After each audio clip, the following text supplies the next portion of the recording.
అందరికీ ప్రైజ్ లాడండి. ఈరోజు ఏర్పాటు చేయబడిన దేవుని వాక్యము 2వ దినవృత్తాంతాలు 36వ అధ్యాయము 21వ వచనం నుండి 23వ వచనం వరకు ఉన్న దేవుని వాక్యమును విందుము. 21వ వచన ప్రారంభము.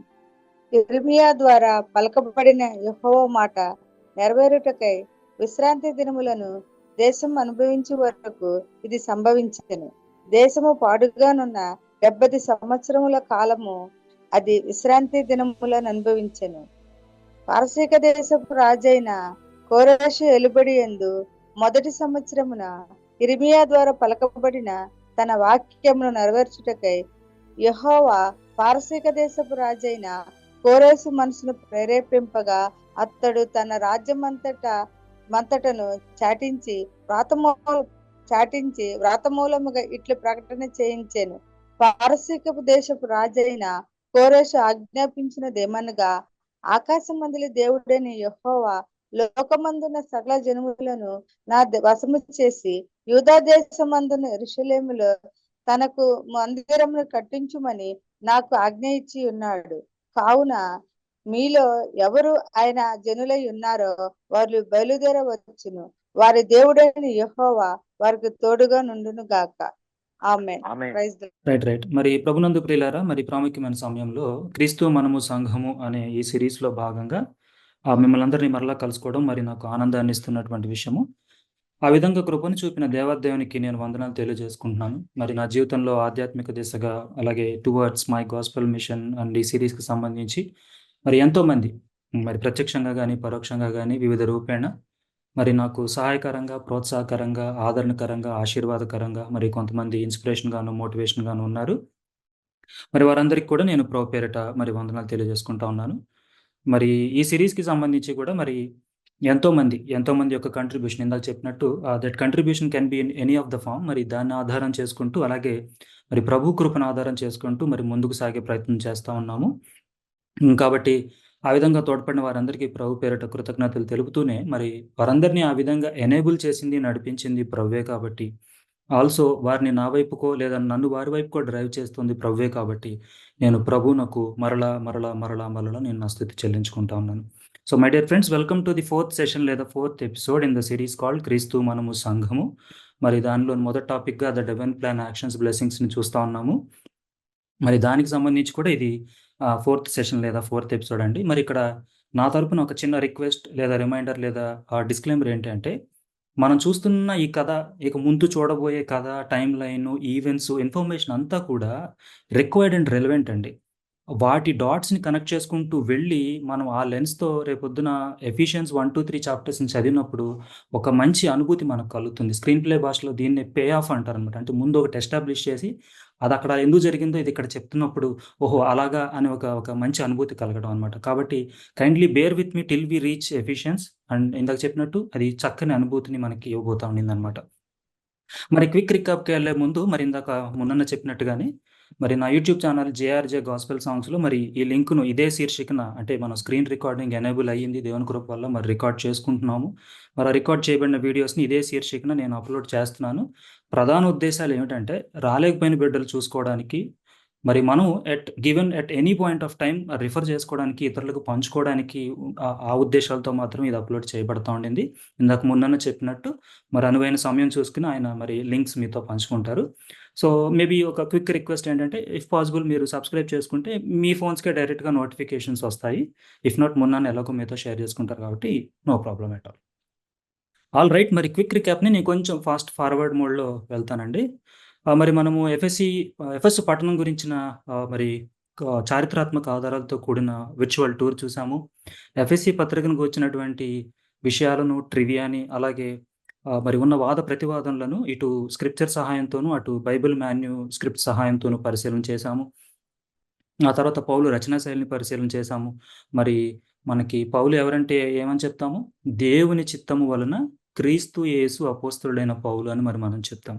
మరి అక్కడి నుంచి పౌలు జీవితం అనే టాపిక్లోకి వచ్చాము. మరి పౌలు తాను ఇంట్రడ్యూస్ చేసుకున్నప్పుడు మరి తాను బెన్యామీను గోత్ర యూదుడునని, రోమీయుడునని, హెబ్రీయుడునని మరియు పరిసీయుడునని చెప్పుకున్నాడు.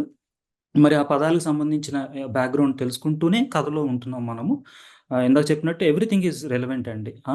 మరి టైమ్ లైన్ అక్కడి నుంచి షిఫ్ట్ అయ్యి ఓల్డ్ టెస్ట్మెంట్కి వెళ్ళినప్పుడు మరి అబ్రహాం సంతానం హెబ్రీల్ అనే లేబుల్ కింద ఉండింది.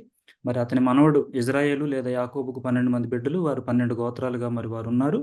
మరి వారిని ఐగుప్తీ చెర నుంచి ప్రభువు మోషే ఆర్ జాషువా వారిని వాడుకుంటూ వారిని బయటకు తీసుకొచ్చి ప్రామిస్ చేసినటువంటి కనాన్ ల్యాండ్లో వారు స్థిరపడడానికి తోడ్పడ్డారు.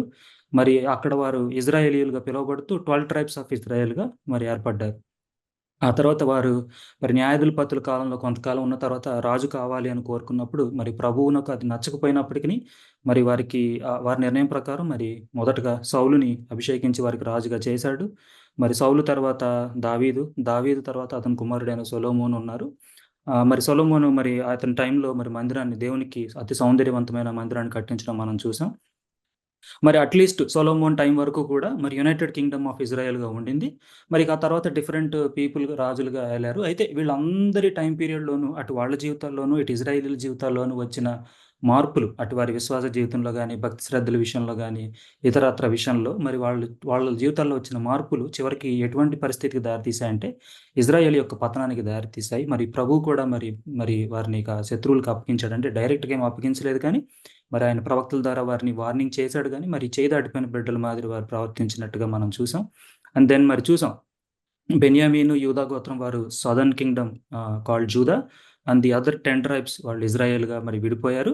అయితే మనం చూసాం, ఇంకోటి ఏం చూసాం, కాలక్రమేణా సిమియోన్ లిటిల్ పోర్షన్ జూదాలో ఉండింది, లేవీయులు జూదాలో ఉన్నారు, ఇతర 10 గోత్రాలు వాళ్ళు ఉత్తరం వైపు ఉన్నారని చూసాం. ఆ తర్వాత అస్సీరియన్స్ లేదా సిరియన్ల దండయాత్రలో ఉత్తర రాజ్యం కొనిపోబడింది. ఆ తర్వాత కొంతకాలానికి బబులోను దండయాత్రలో మరి యూదా కొనిపోబడినట్టుగా చూసాం. ఇవాళ మరి అక్కడి నుంచి చూద్దామండి. పోయినసారి చూసాం, వెన్ వి సే యూదా అన్నప్పుడు కేవలం బెన్యామీను, లేవీయులు, యూదా గోత్రం వారే కాకుండా మరి మనం ఈ స్క్రిప్చర్ చూసాం కదా, 2 క్రానికల్స్ అంటే 2వ దినవృత్తాంతాలు 34:6-9లో పోయినసారి చూసినట్టుగా మరి ఈ 10 గోత్రాల్లోని సర్టెన్ పాపులేషన్ కూడా మరి వీరిలోనే ఉన్నట్టుగా మరి మనం చూసాము. అయితే ప్రియులారా, ఇలాంటి దండయాత్రలు జరిగినప్పుడు ఏం జరుగుతుందంటే, నేను లాస్ట్ టైం చెప్పినట్టు ఇక్కడ వాళ్ళని తీసుకెళ్ళి అక్కడ పెట్టేస్తారు, వాళ్ళని తీసుకొచ్చి ఇక్కడ పెట్టేస్తారు. మరి అలా రావడంతో ఆ ట్రైబ్స్తో రిలేషన్ పెట్టుకుని మరి ఇక్కడున్న కొంతమంది ఈ ఇజ్రాయేలీయులు సమారిటన్స్గా మరి అయిపోవడం జరిగింది. ఇక్కడ ఉండిన సమరయ యాక్చువల్ సమారిటన్స్గా మరి మారిపోయారు. అయితే ఏం జరుగుతుందంటే ప్రియుల, ఇప్పుడు జనరల్గా నేను ఇప్పుడు ఈ హనుమాన్ జంక్షన్ నుంచి విజయవాడ రోడ్లు అంటే ఆ ఏరియాని నేను కాంక్వర్ చేస్తున్నాను అనుకోండి. ఆ రోడ్లో ఉండే ప్రతి గ్రామాన్ని, ప్రాంతాన్ని నేను కన్క్వర్ చేసుకుంటా వెళ్ళడం ఒకేసారి అది అవ్వదనమాట. ఒక్కొక్క ప్రాంతం మీద నేను గ్రిప్ సాధించి అక్కడ ప్రజల్ని నా చెరలోకి కొనుక్కోవడం, ఆ ప్రాంతంలో నా వాళ్ళని తెచ్చిపెట్టడం జరుగుతుంది. అయితే ఒక్కోసారి ఏం చేస్తారంటే ఆ చెరగొనిపోయినప్పుడు లేదంటే ఆ దండయాత్రలో గెలిచినప్పుడు ఓడిపోయిన కింగ్ని చంపకుండా, అరే బాబు నువ్వు మా క్లయింట్ కింగ్గా ఉండు, మా ఆధీనంలో మా అధికారంలో ఉంటావు, మేము ఏది చెప్తే నువ్వు అది శిరసా వహించాలి, ఒక్కొక్కసారి ఒక తోలుబొమ్మలాగా చేయాల్సిన పరిస్థితి ఉంటుంది. మరి రాజకీయ చదరంగంలో అటువంటి రిస్కులు తీసుకుంటారు, అటు గెలిచిన వాళ్ళు కానీ ఓడిపోయిన వాళ్ళు కానీ తీసుకుంటూ ఉంటారు. సరిగ్గా ఇలాంటి పరిస్థితులే ఇటు ఉత్తర రాజ్యంలోను ఇటు దక్షిణ రాజ్యంలో కూడా జరిగాయి అన్నమాట. మరి దీనికి సంబంధించిన డీటెయిల్స్ మనం చదవద్దు, కానీ అంటే ఇంట్రెస్ట్ ఉన్న వాళ్ళు మీరు రెఫరెన్స్ నోట్ చేసుకుని చదవండి. మరి 2వ దినవృత్తాంతాలు 36వ అధ్యాయము మొదటి 21 వచనాలు మరి ఎలా నెబుకద్నెజరు ఈ సౌత్ కింగ్డమ్ని క్లీన్ స్వీప్ చేసేసాడనేది చెప్పబడుతుంది. అయితే ఇక్కడ నా తరపున ఒక నోట్ ఏంటంటే, నేను ఎందుకు కొన్ని వచనాలు చదివిస్తున్నాను, కొన్ని చదివించట్లేదు అంటే, ఆ చదివించని వచనాలు మీరు నోట్ డౌన్ చేసుకుని మీ సైడ్ నుంచి మీరు కూడా ఒక చిన్న ఎఫర్ట్ పెట్టినప్పుడు, ఆ డాట్ కనెక్ట్ చేసుకున్నప్పుడు మీకు కూడా ఒక చక్కని అనుభూతి కలుగుతుంది అనమాట. మరి దాని నిమిత్తంగా అది చేస్తా ఉన్నాను నేను. ఓకే. అయితే ఇక్కడి నుంచి నేను ఇంకొక కథ చెప్తాను. టైమ్ లైన్ షిఫ్ట్ చేస్తున్నాను. కొంచెం అంటే అవసరమైన పాయింట్ కాబట్టి చెప్తున్నాను. ఇది జియోగ్రాఫికల్‌గా మనకు అవసరం పడుతుంది. జనరల్‌గా నాగరికతలు, ప్రాచీన నాగరికత అన్నప్పుడు మెసొపొటేమియా నాగరికతకి ఫస్ట్ ప్లేసు, మరి ఈ ఏన్షియంట్ ఈజిప్ట్ వారిది సెకండ్ ప్లేసు, ఆ తర్వాత ఇటు పక్కకు వచ్చేస్తే ఇండియన్ అలాగే చైనా వారి ఏన్షియంట్ నాగరికతలకి 3rd అండ్ 4th ప్లేసులు ఉంటాయన్నమాట. మన కథ మెసొపొటేమియా నాగరికత, అలాగే కొద్దిపాటి కంట్రిబ్యూషన్ ఆఫ్ ఈజిప్ట్ నాగరికత, ఈ నాగరికతల నుంచి పుట్టుకొచ్చిన డిఫరెంట్ తెగలు, వాళ్ళ యొక్క ప్రభావము ఈ ఇజ్రాయేలీల మీద ఎలా ఉందనేది మనకి ఒక ఐడియాని ఇవ్వడం కోసమే చెప్తున్నాను అనమాట. ఇప్పుడు మెసొపొటేమియా నాగరికత అంటే ఏంటి అంటే, ఈ యూఫ్రటీస్ నది, అలాగే ఇక్కడ టైగ్రిస్ నది అని ఒకటి ఉంది కదా, ఈ ఈ ఈ ఏరియా అంతా ఒక రకంగా చెప్పాలంటే క్రెసెంట్ అంటారంటే ఒక మూన్ లాగా, అర్ధచంద్రాకారం మూన్ అంటారనమాట. దీన్నంతా కూడా మెసొపటోమియా నాగరికత అంటాం. ఇక్కడ మొదలయ్యి ఇలా ఇక్కడ దాకా డెవలప్ అవుతూ వచ్చిందనమాట చెప్పాలంటే. మరి ఇనీషియల్‌గా డిఫరెంట్ ఎలా అంటే హంటింగ్ దగ్గర నుంచి డెవలప్ అయిపోయారు. మరి అగ్రికల్చర్‌ని మరి బేస్ చేసుకొని డెవలప్ అయ్యారు. పంటలు పండించుకున్నారు. డిఫరెంట్ మెథడ్స్ తెచ్చుకున్నారు. ఆ కాలపు పట్టణాలు కట్టుకున్నారంట. అంటే ఆ కాలపు పట్టణాలు ఎలా ఉండేవో ఆ మాదిరిగా కట్టుకోవడము, ఇరిగేషన్స్ ఉండడము. డెవలప్ అవుతున్నారు. కాలనీస్‌గా వృద్ధి చెందుతున్నారు, విస్తరిస్తున్నారు. మరి వర్గ పోర్లు జరుగుతున్నాయి. ఎవడో ఒకడు ఆధిపత్యం కోసం ప్రయత్నిస్తా ఉన్నప్పుడు, మరి ఇక్కడ ఉర్ అనే ప్లేస్ ఉంది. ఈ ఉరుక్కు ఇవన్నీ కూడా యాక్చువల్లీ చాలా ఇంపార్టెన్స్ కలిగిన ప్లేస్‌లనమాట. మరి ఇనీషియల్‌గా ఉబేద్ పీరియడ్, ఉరుక్ పీరియడ్ అయిన తర్వాత ఈ ఏరియా అంతా సుమేరియన్లు, అక్కాదియన్ల మధ్య కొట్లాటలు జరిగి ఎవడో ఒకడు దాన్ని ఆధిపత్యం కోసం ప్రయత్నించారు. ఆ తర్వాత ఇదంతా కూడా బబులోను రాజ్యం కిందగానే వచ్చింది ఇనీషియల్‌గా. ఆ తర్వాత బబులోను మీద ఈ అస్సిరియా వాళ్ళు కొంచెం గెలిచారు గానీ, మళ్ళాళ్ళు ఎందుకనో సెపరేట్‌గా నార్త్ సైడ్ అంతా అస్సిరియా ఉండి, ఈ సౌత్ సైడ్ అంతా కూడా బబులోనుగా ఉంటది. ఓకే. ఈ బబులోన్‌ని మరి దగ్గర దగ్గర 10కి పైగా డైనస్టీస్ లేదా తెగల వాళ్ళు పరిపాలిస్తా వచ్చారు. లైక్ అమోరీయులని, కస్సైట్లని, హిత్తీయులని ఇది మనకి ఓల్డ్ టెస్టమెంట్‌లో తగిలే ఈ ట్రైబ్స్ పేర్లండి మీరు ఒకవేళ అబ్జర్వ్ చేసుంటే. అయితే 9వ డైనస్టీకొచ్చేటప్పటికి అస్సిరియా వాళ్ళకి కంప్లీట్ ఇదొచ్చేసింది. మీరిక్కడ అబ్జర్వ్ చేస్తే ఎవరైనా స్క్రీన్ అబ్జర్వ్ చేస్తే చూడండి ఒకసారి. అస్సిరియా వాళ్ళకి కంప్లీట్ గ్రిప్పొచ్చేసింది ఈ ఏరియాస్ అన్నిటి మీద. ఆ టైంలోనే మరి ఉత్తర రాజ్యం వాళ్ళని పట్టుకెళ్ళిపోయారు ఈళ్ళు. మరి ఆ తర్వాత మరి ఈ ఈ 10వ డైనస్టీగా కల్దీయులనేవాళ్ళొచ్చారు. కల్దీయులనే బబులోను దండయాత్రగా చెప్తా ఉంటారు. వాళ్ళొచ్చి ఏం చేశారు, మొత్తాన్ని గెలుచుకుంటూ వచ్చేటప్పటికి ఈసారి ఇక్కడున్న వాళ్ళు ఇక్కడికెళ్ళిపోయారనమాట. మరి ఇంకొకటేం జరుగుతా ఉంటదంటే సైమల్టేనియస్‌గా లేదంటే సబ్సిక్వెంట్‌గా ఇక్కడ పర్షియన్ కింగ్‌డమ్ ఉండింది. ఈ పైన మెదియన్ ఎంపైర్ ఉంది. ఓవర్ ద పీరియడ్ ఈ ఈ బాబిలోన్ మీద మెదియన్స్ గెలిస్తే ఈళ్ళందరిని జయించుకుంటా పర్షియన్ కింగ్‌డమ్ ఎస్టాబ్లిష్ అయ్యి, ఇప్పుడు మన వాళ్ళంతా ఎవరి చెరలోకెళ్తారంటే పర్షియన్‌ల యొక్క చెరలోకి వెళ్తారు. ఇవాళ మనం ఇందాక చదివిన వాక్య భాగంలో చెప్పబడిన కోరెషు లేదా సైరస్ II అనేవాడే ఆ యొక్క గెలవటం అంతా చేశాడు. మేబీ ఈ పిక్చర్ చూస్తే మీకు అర్థమవుతుంది. ఇదంతా మరి వాళ్ళు మీకు సబ్సిక్వెంట్‌లీ గెలుచుకుంటూ వచ్చేసారనమాట. మరి కోరెష్ వచ్చాడు. కోరెష్ రాజుల పరిపాలనలోకి వీళ్ళెళ్లారు. అయితే మరి నేనిందాక మెసొపొటేమియా నాగరికత గురించి ఎందుకు చెప్పానంటే ఎవరన్నా క్విక్‌గా ఆదికాండము 11 అధ్యాయము 31 వచనం చూస్తారా అండి? లేదంటే నేను చదవనా? ఆదికాండము యాహ్! Please go ahead. తరహు తన కుమారుడగు అబ్రామును తన కుమారుని కుమారుడు అనగా హారాను కుమారుడగు లోతును తన కుమారుడగు అబ్రాము భార్య అయిన సారయి అను తన కోడల్ని తీసుకొని కనానుకు వెళ్ళుటకు కల్దీల ఊరను పట్టణములో ఉండి వారితో కూడా బయలుదేరి హారాను మట్టుకు వచ్చి అక్కడ నివసించిరి. యాహ్! సో, ఇప్పుడు మనకు అర్థమైందేంటంటే అబ్రహాము తన తండ్రి ఆ తండ్రి వాళ్ళ ఫ్యామిలీనంతా తీసుకొని ఇందాక చెప్పినట్టు ఉర్ అనే ఒక ప్లేస్ నుంచి అది ఎవరిదని చెప్తున్నారంటే జనరల్‌గా కల్దీయులది అని అక్కడ రాశారు గదా! దాని మీద కూడా డిబేట్స్ జరుగుతా ఉన్నాయి. మరి ఒక టైమ్ లైన్ జనరల్‌గా కొంతమంది అనాలిసిస్ చేసి ఏం చేశారంటే ఇక్కడి నుంచి బయలుదేరి ఈ హారాము దగ్గరికొచ్చి ఆ తర్వాత షెకెంకెళ్ళాడని రాస్తే మరి కొంతమంది స్కాలర్స్ గాని, హిస్టారియన్స్ గాని ఏమంటారంటే ఈ నదులు ఇదంతా దాటుకొని ఇక్కడ దాకా రావడం అతనికున్న సంపదతో ఇంపాసిబుల్. ప్రాబబ్లీ ఆ ఊరు ఇక్కడ ఉండుంటది. ఇక్కడి నుంచి ఇక్కడికొచ్చి, ఆ తర్వాత ఇక్కడి నుంచి షెకెంకి వెళ్ళుంటారు అని చెప్తా ఉంటారు. ఎందుకు చెప్తున్నాను ఇదంతా అంటే, అబ్రహాముకు ఆ యొక్క అబ్రహాం అంటే అదే అబ్రహాము లేదంటే అతని సంతానం అంతటి మీద కూడా ఈ నాగరికతల్లోంచి ఉన్నటువంటి డిఫరెంట్ తెగల యొక్క ప్రభావం ఖచ్చితంగా వారి మీద ఉంది. వీళ్ళకేంటంటే ఖచ్చితంగా ఒక దేవుడు కావాలి. ఆ దేవుడికి వీళ్ళు ఖచ్చితంగా బలులు అర్పిస్తా ఉండాలి. అతను లేదా ఆమె మీద డిపెండ్ అయిపోతా ఉండాలి. అందుకనే మీరు అబ్జర్వ్ చేస్తే మోషే పైకెళ్ళి కిందకొచ్చే టైంకి అంటే కొండ మీదకెళ్ళి కిందకొచ్చే టైంకి వీళ్ళొక దూడను చేసుకొని ఒక దేవుడిని చేసేసుకుంటారు. వీళ్ళకి దేవుడు కావాలి. అందుకనే మోషే గాని లేకపోతే జాషువా గాని, లేకపోతే అదర్ ఇన్‌స్పైర్డ్ రైటర్స్ గాని, లేకపోతే ఎజ్రా గాని, ఇతర రైటర్స్ గాని, లేపోతే ఈవెన్ న్యూ టెస్టమెంట్‌లో రైటర్స్ గాని జనరల్‌గా ఎవరికైతే ఈ బుక్ రాస్తున్నారో లేపోతే ఆ గ్రంథాన్ని రాస్తున్నారో ఆడియన్స్‌ని స్పెషల్లీ దృష్టిలో పెట్టుకొని రాస్తున్నారనమాట. ఇప్పుడు ఉదాహరణకు ఆదికాండంలో 3 అధ్యాయంలో మరి విలన్ ఎవరు? సర్పం విలను. ఎందుకు సర్పాన్ని విలన్ చేశారంటే కొంతమంది స్కాలర్స్ ఏం చెప్తారంటే మరి ఐగుప్తీయులకు దేవుడు ఎవరు? లేపోతే దేవత ఎవరు? లేపోతే డివైన్ సింబాలిజం ఏంటి? పామే. అందుకని దాన్ని విలన్ చేశారు అని చెప్తా ఉంటారు. అలాగే ఈ నోవహు కాలంలో వరదలు రావడం గానీ, లేపోతే ఇతరత్ర చాలా ఇన్సిడెంట్‌లని ఈ నాగరికతలో ఉన్న వేరే వేరే వాళ్ళ కథల్లోంచి కాపీ కొట్టి రాసేశారనే కొంత ప్రతివాదనలు కూడా మనం వింటూ ఉంటాం అనమాట. అయితే అది సింపుల్ పాయింట్ ఏంటంటే మన వాళ్ళకి ఎందుకు దేవుడు అంత స్ట్రిక్ట్గా ఉండాల్సి వచ్చిందంటే వాళ్ళ మైండ్ సెట్లో, వాళ్ళ లైఫ్ స్టైల్స్లో ఆ దేవత దేవుడు అనే కాన్సెప్ట్ చాలా బలంగా ఉండిపోయింది. ఈవెన్ అబ్రహాం కూడా ఉండింది, కానీ సంహౌ అబ్రహాం ఈ మన దేవునికి స్టిక్ అయిపోయాడు. అంటే నా ఉద్దేశం, నేను ఓల్డ్ టెస్ట్మెంట్ గాడ్ అందాం అనుకున్నా కానీ అది మరి మిస్ఇంటర్ప్రెట్ చేసినట్టు అవుతుంది. ప్రభువు నాకు స్టిక్ అయిపోయి ఉన్నాడు, ఆయన దాటి వెళ్ళాలి. అందుకని ఆ విశ్వాసం అతనికి ఏమైందని చెప్పారండి, అతనికి నీతిగా ఎంచబడింది, రక్షణగా ఎంచబడింది అని చెప్తా ఉండారండి. ఆల్ రైట్, అది జస్ట్ ఒక అండర్స్టాండింగ్ కోసం చెప్పాను. మరి బబులోన్లోకి వెళ్ళిన తర్వాత ఎంత కాదన్నా ఇప్పుడు మనం ఉన్న ప్లేస్ నుంచి ఇంకో ప్లేస్కి వెళ్తేనే మనకి ఇబ్బందిగా ఉంటే, మరి వేరే వాళ్ళ చెరలో ఉన్నప్పుడు మనకు అది ఎంత బాధనిస్తుందండి. చాలా సారోకుండా వెళ్ళారు, అంటే ఏడ్చారు. మరి 137వ కీర్తన అంతా కూడా దాని గురించే చెప్పబడిందని చెప్తా ఉంటారు. అవకాశం ఉన్నప్పుడు ఎవరన్నా మీరు అది చదువుకోండి. మరి బబులోన్లో మనకు తెలిసిన పేర్లు కొంచెం ఎవరన్నా మ్యూట్ చేసుకోరండి, నాకు ఎక్కడో చిన్న డిస్టర్బెన్స్ వస్తుంది.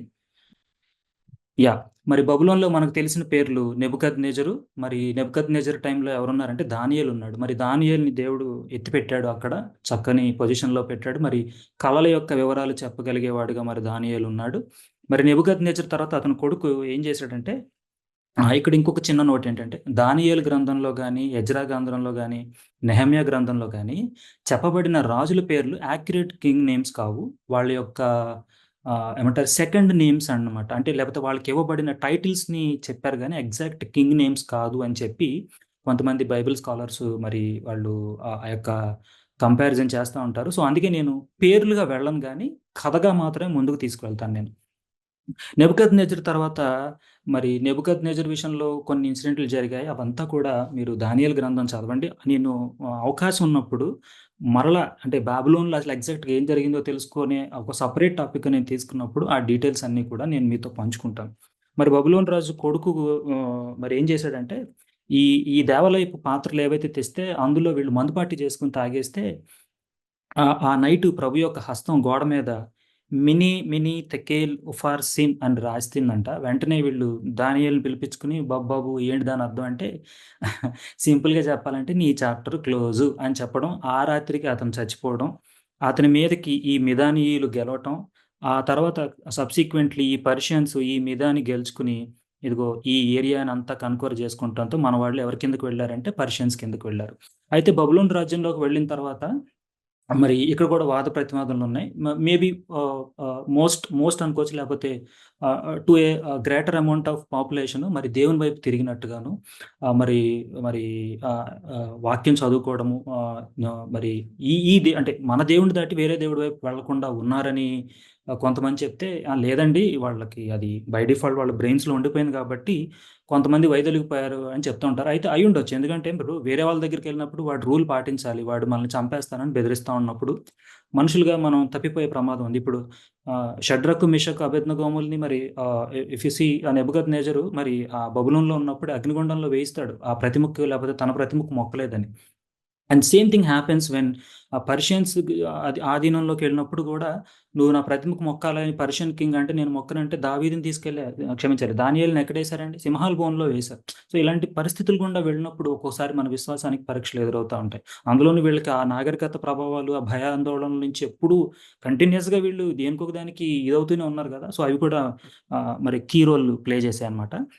అయితే ప్రభు వీళ్ళని విడిచిపెట్టలా. ఏం చేశాడంటే ప్రభు వీళ్ళకి ఒక ప్రామిస్ ఇచ్చాడనమాట. క్విక్గా మనం చూద్దాము. ఇర్మియా గ్రంథము 29వ అధ్యాయము 10-14 వచనాలు. ఇర్మియా గ్రంథము 29వ అధ్యాయము 10-14 వచనాలు.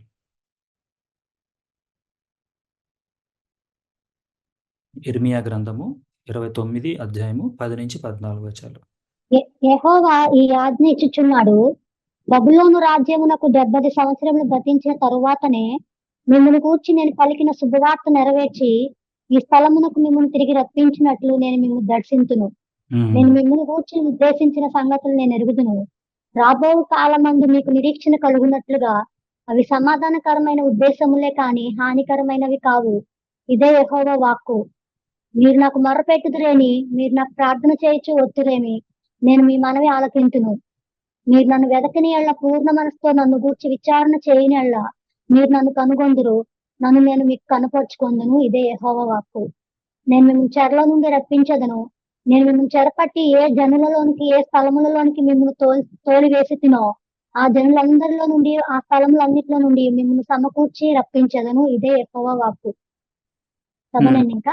అంతేనండి. నెక్స్ట్. సో, దీన్ని మరి వారి కొరకు ఏర్పాటు చేయబడినటువంటి ప్రామిస్‌గా లేదా ప్రాఫెసీగా మరి బైబిల్ స్కాలర్స్, టీచర్స్ వీళ్ళంతా కూడా మరి ఇటువైపే దీన్ని పాయింట్ ఔట్ చేస్తుంటారు. సో, ఇక్కడ మరి దేవుడు వీళ్ళకి అంటే అది obviously it's his divine plan అండి. వాళ్ళని విమోచించాలి. అది ఎందుకో కూడా నేను మీకు చెప్తాను ఎళ్ళే కొద్దీ.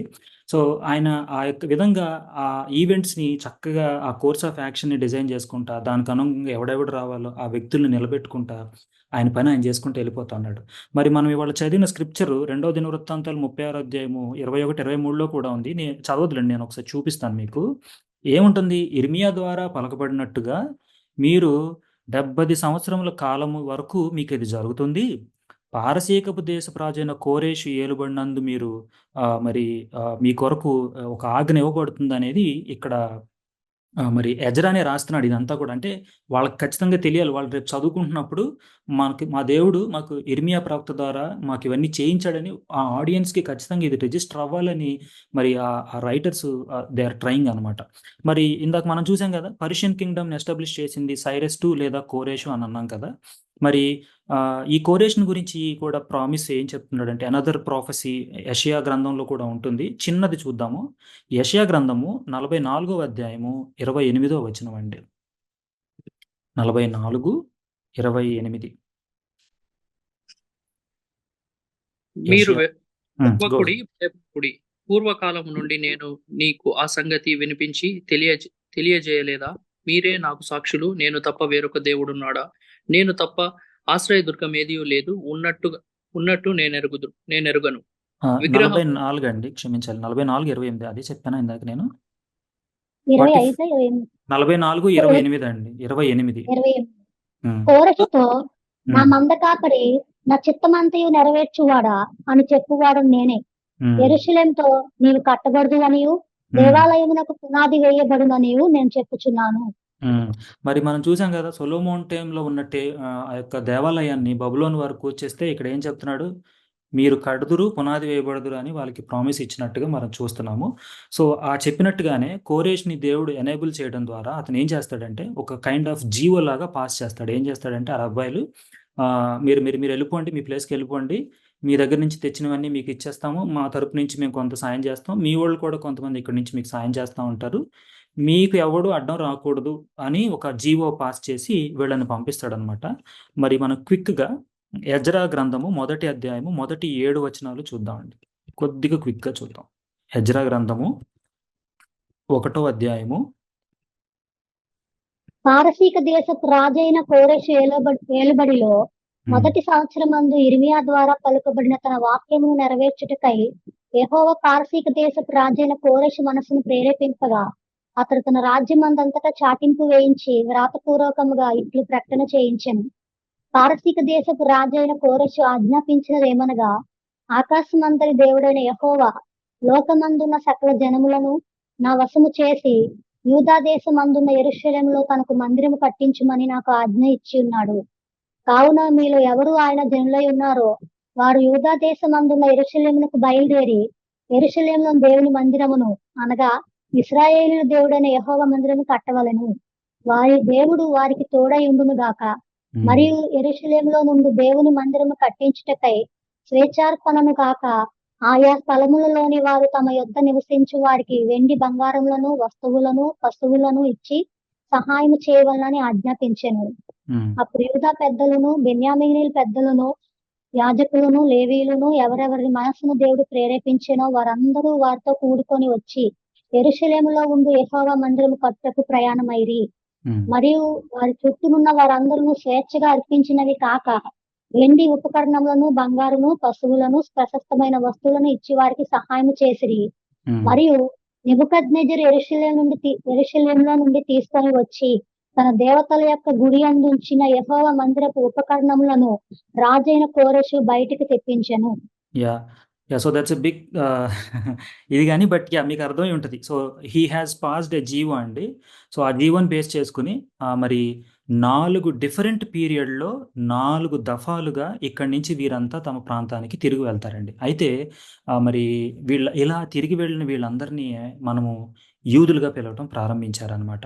సో, ఇక్కడ యాక్చువల్లీ చెప్పాలంటే బెన్యామీను గోత్ర యూదుడు అని మొదలుపెట్టిన బాక్స్ యాక్చువల్లీ టిక్ అయిపోయింది. కానీ కొంత ఇన్ఫర్మేషన్ మనం తెలుసుకోవాల్సి ఉండింది. అది కంప్లీట్ చేసి నేను నెక్స్ట్ యాక్షన్ ఐటెమ్స్ ఏంటో నేను మీకు చెప్తాను. అయితే యూదా పెద్దగా ఉండేది. కానీ ఏమైపోయిందంటే ష్రింక్ అయిపోయింది. ఎందుకు ష్రింక్ అయిపోయిందంటే మరి ఎదోమీయుల్ని తరిమినప్పుడు వాళ్ళంతా వచ్చి ఇక్కడ సెటిల్ అయిపోయారంటండి. ప్రాబబ్లీ మీరు ఇక్కడ చూడొచ్చు. ఇక్కడ సెటిల్ అయిపోయారంటండి.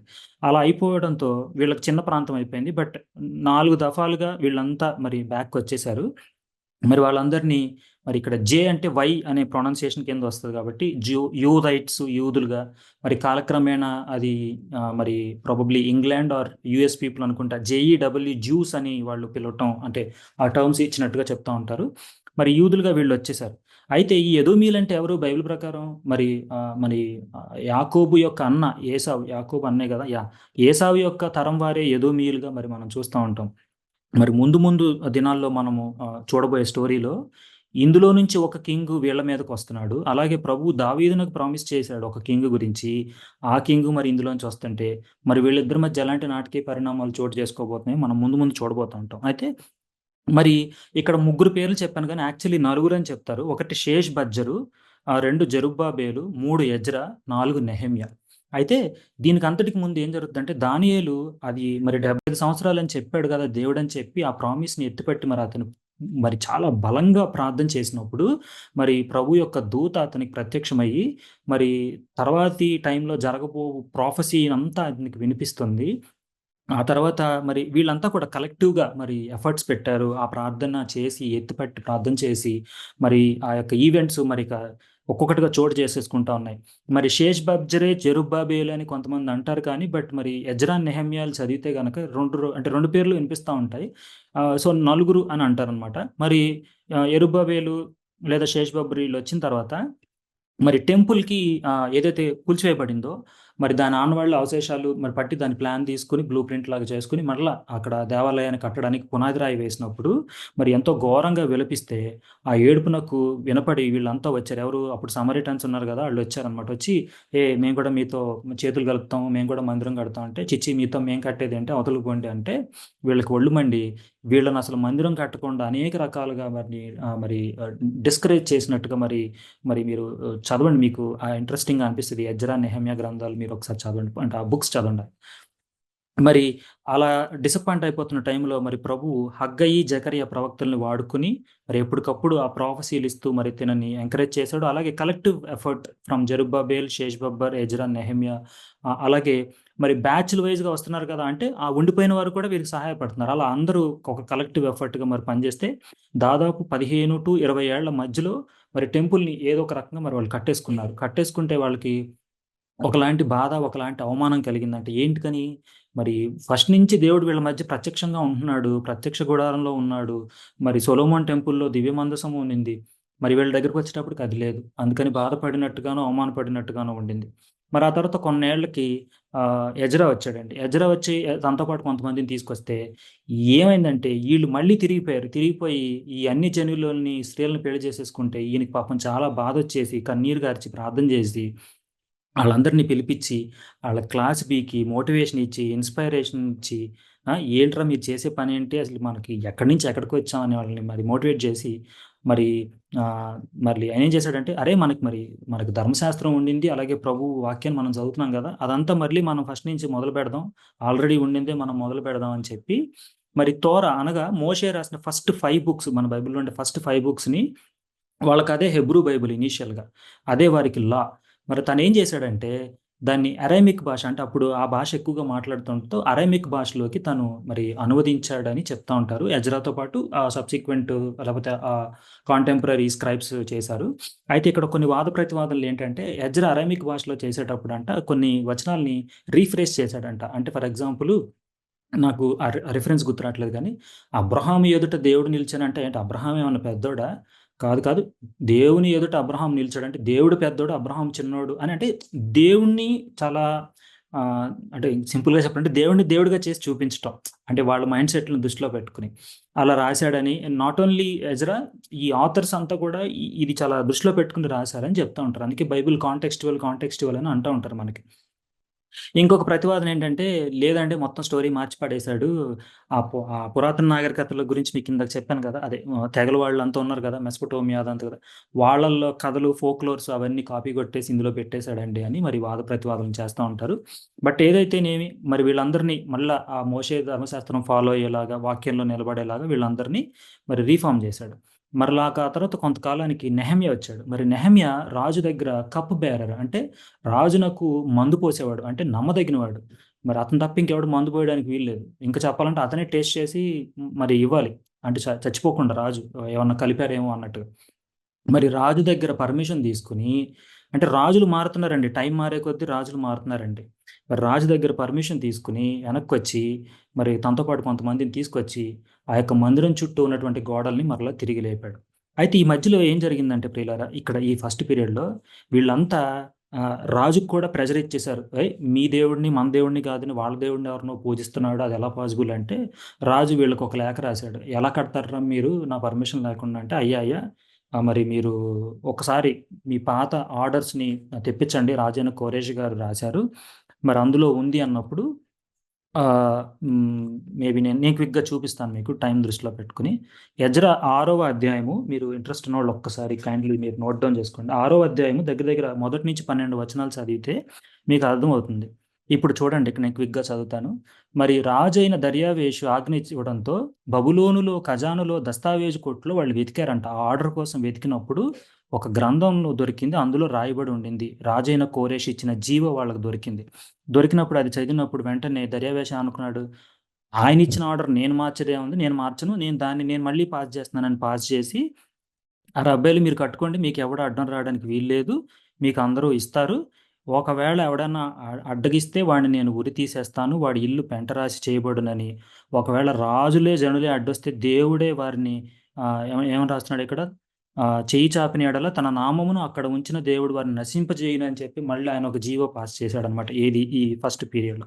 అట్లా దేవుడు వారికి ఎనేబుల్ చేసుకుంటా, నడిపించుకుంటా వచ్చి చివరికి వీరు ఒక ఆ పర్టిక్యులర్ టైం పీరియడ్‌కి ఒక సురక్షితమైన యూదా రాజ్యంగా లేదా యూదా ప్రాంతంగా, యూదులుగా మరి సెకండ్ టెంపుల్ కట్టుకుని, దాని చుట్టూ గోడలు కట్టుకుని వారు మరి దేవుని తట్టు తిరిగిన బిడ్డలుగా మరి అక్కడున్నారు. అయితే ఈ గోడ కట్టేటప్పుడు ఈ సమారిటన్స్ గాని, లేపోతే వేరే ఇతర తెగల వాళ్ళ చుట్టుపక్కల వాళ్ళు వీళ్ళంతా కూడా ఫస్ట్ నవ్వారంట.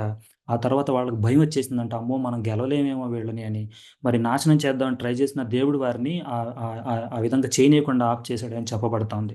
మరి ఆ తర్వాత ప్రియులారా, ఆఖరి ప్రవక్త అని చెప్తారు. మరి మలాకీయే ఉన్నాడు. ఇక తర్వాత ఇక ప్రవక్తలనేది లేదు. దేవుని దగ్గర నుంచి అలాంటి ఇది లేదు. అక్కడి నుంచి we call it 400 silent years period అని చెప్తాము. మధ్య మధ్యలో మరి దేవదూతలే వచ్చి మరి వర్తమానాలను మోసినట్టుగా ఉంది.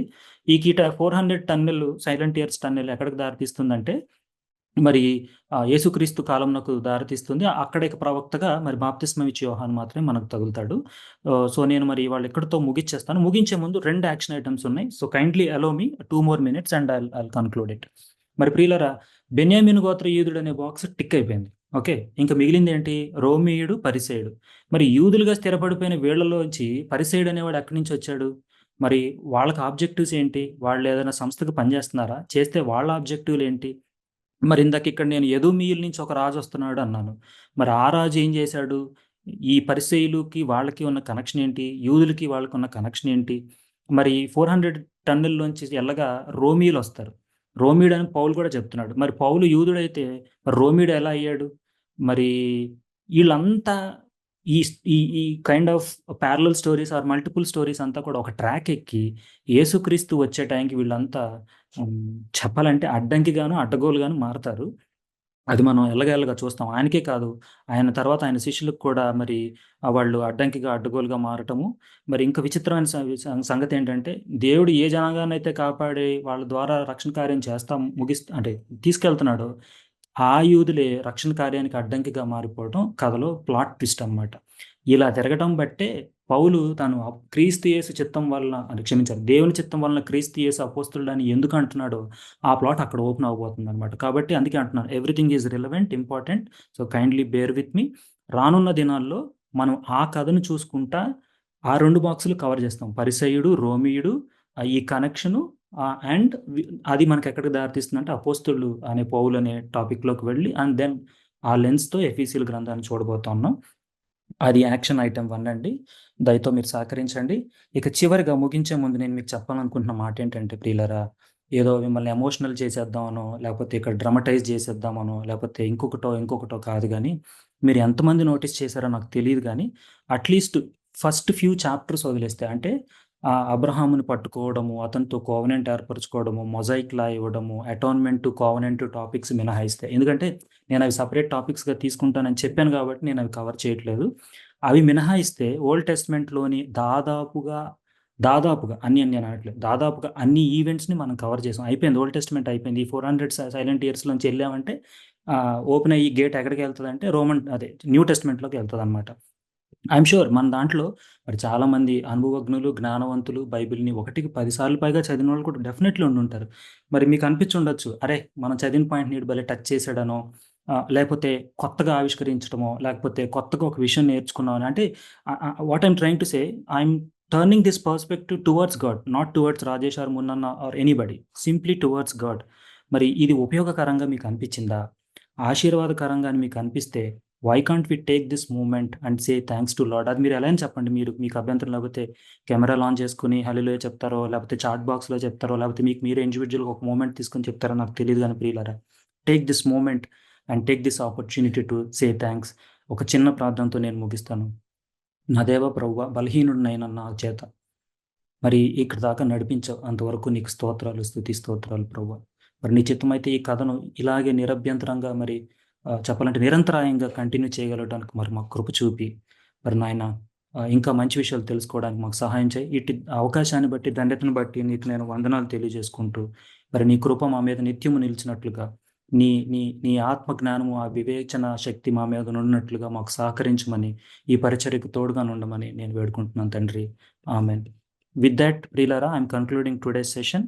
ప్రభు అవకాశం ఇచ్చి కృప చూపినప్పుడు నేను మరలా మిమ్మల్ని అందరినీ కలుసుకొని మిగతా కవర్ చేస్తాను. అండ్ ఫైనల్‌గా మరి వచ్చే సెషన్‌లో ఇప్పుడు మనం చదివిన ఇర్మియా ప్రామిస్‌ని సింపుల్‌గా మెడిటేట్ చేద్దామండి. ఎప్పుడు హిస్టరీ క్లాస్‌లా కాకుండా మెడిటేట్ చేస్తూ ప్రార్థన చేసుకొని ముందుకెళ్దాం. ఐయామ్ కన్క్లూడింగ్ అండి. Thank you so much guys.